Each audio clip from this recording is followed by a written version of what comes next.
पुण्यातलं IT कंपनीमध्ये एक सॉफ्टवेअर इंजिनिअरवर घडलं असं काही की संपूर्ण महाराष्ट्र हादरलं।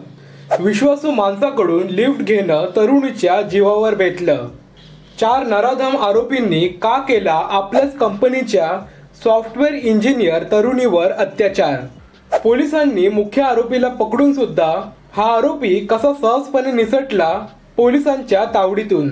पोलिसांचा तपास आणि संपूर्ण थरारक आणि महाराष्ट्राला हादरवणारी नैना पुजारी केस पाहू या व्हिडिओमध्ये। तर सुरू करूया the case of blind faith. नमस्कार मित्रांनो, मी ओमकार आणि आपलं स्वागत आहे ओमकार कानून कट्टा YouTube चॅनलवर।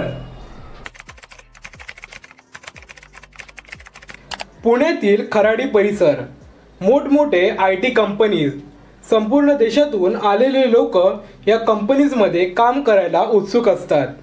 याच एका मोठ्या IT कंपनीमध्ये नैना पुजारी देखील सॉफ्टवेअर इंजिनियर म्हणून कंपनीमध्ये कामाला लागली। नैना पुजारी, वय 28। नुकतीच ती लग्न करून आपल्या पतीसह म्हणजेच अभिजित पुजारी सोबत पुण्याला राहत होती।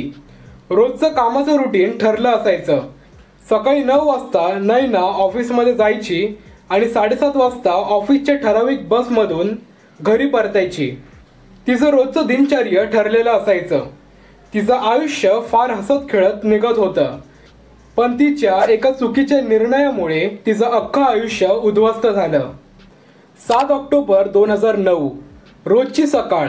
नैना रोजसारखी सकाळी 9ला ऑफिसला गेली।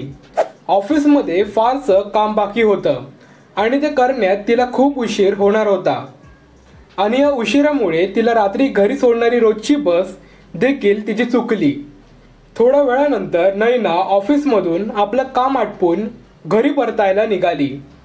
थोडा उशीर झाला म्हणून तिनं आपल्या नवऱ्याला कॉल करून सांगितलं की आज ऑफिसमध्ये फार काम होतं, मला उशीर होईल आणि माझी बस देखील चुकली आहे, म्हणून मी आता ऑटो किंवा दुसऱ्या बसची वाट बघते। नैना वाट बघत रस्त्याच्या कडेला उभी होती। मग तिथूनच एक इंडिका कार तिच्यापाशी येऊन उभी राहिली। त्या इंडिकामध्ये 3 माणसं होती। पहिला मुख्य ड्रायव्हर म्हणजे योगेश राऊत आणि त्याच्याबरोबर 2 जण महेश ठाकूर आणि विश्वास कदम होता। योगेशनं नैनाला विचारलं, तुम्हाला कुठे जायचं असेल तर मग मी तुम्हाला सोडतो। तिने थोडा विचार केला, पण तिला दुसरं कोणती रिक्षा किंवा बस भेटत नव्हती आणि योगेशला पण ती लांबून ओळखायची। योगेश हा पण त्यातल्याच एका कंपनीमध्ये ड्रायव्हरचं काम करत होता। थोडा विचार केल्यानंतर नैना गाडीमध्ये बसली। सुरुवातीला काही विचित्र घडलं नाही। गाडी शांततेत आपल्या मार्गाने चालत होती। गाडीचा मार्ग हा हडपसर ते कर्जतचा होता, पण योगेशने ती गाडी वाघोली मार्गाला वळवली। नैनाला थोडं विचित्र वाटलं। ती योगेशला बोलली की ही गाडी सरळ कात्रजच्या दिशेने ने, पण योगेश बोलला की एक मित्राला त्याला वाघोलीला सोडायचं आहे आणि तिथून मी तुम्हाला तुमच्या घरी सोडेन। हे ऐकून नैना थोडा वेळ शांत बसली। योगेशने गाडी वाघोलीच्या पूर्ण सामसूम जागेवर उभे केली। नैना हे कृत्य बघून घाबरली आणि ओरडली, पण तिचा आवाज ऐकणारा कोणीही नव्हतं। त्या तिघांनी मिळून तिच्यावर जबरदस्ती केली। ती प्रतिकार करत होती, पण या तिघांसमोर तिची प्रतिकार करणं अयशस्वी ठरलं। तिघांनी मिळून तिच्यावर अत्याचार केले। तिची अवस्था फार बिकट झाली होती। मग या तिघांनी तिला गाडीत बसवून पुलगाव फाट्याजवळ नेलं आणि ते ढाब्यावर जेवण घ्यायला गेले। तेव्हा तिथूनच एक टॅवेरा गाडी आली आणि त्याच्यामधून काही माणसं बाहेर पडली। त्याच एका माणसाचं या इंडिका गाडीमधल्या विकट अवस्थेत असलेल्या महिलेवर नजर गेली।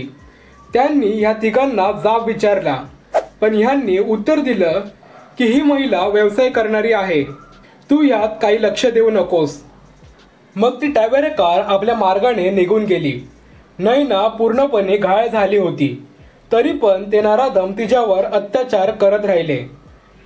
पण ती त्यांना याचना करू लागली की मला घरी जिवंत सोडा। या तिघांनीही विचार केला की हे आपल्याला पूर्णपणे ओळखते आणि आपल्याच कंपनीमध्ये कामाला देखील आहे, तर आपण हिला जिवंत सोडलं तर लवकर फसू।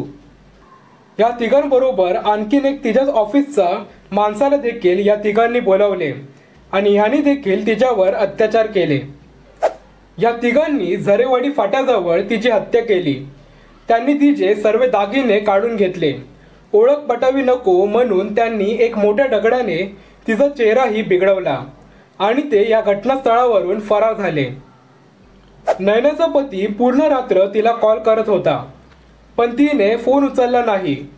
तो तिच्या ऑफिसमध्ये देखील गेला आणि तिथून त्याला कळालं की नयना थोडा उशिरा म्हणजे 8 वाजताच ऑफिसच्या बाहेर निघाली होती।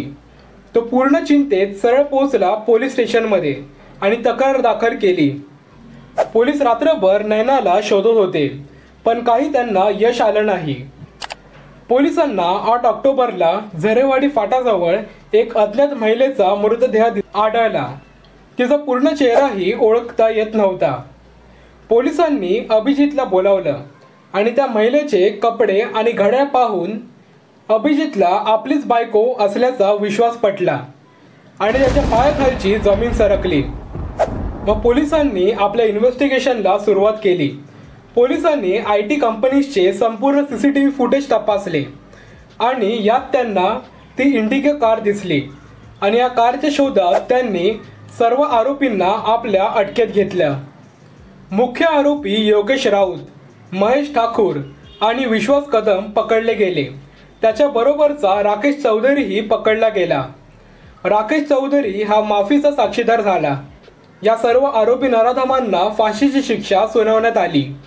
यातला मुख्य आरोपी योगेश राऊत हा खोटा पोटदुखीचं कारण देऊन रुग्णालयात भरती झाला आणि त्याने एक कॉन्स्टेबलला कथित पैसे देऊन तो त्या हॉस्पिटलमधून एकदम अलगदपणे फरार झाला। मग पोलीस कारभारावर खूप प्रश्नचिन्ह लोक ठेवू लागली।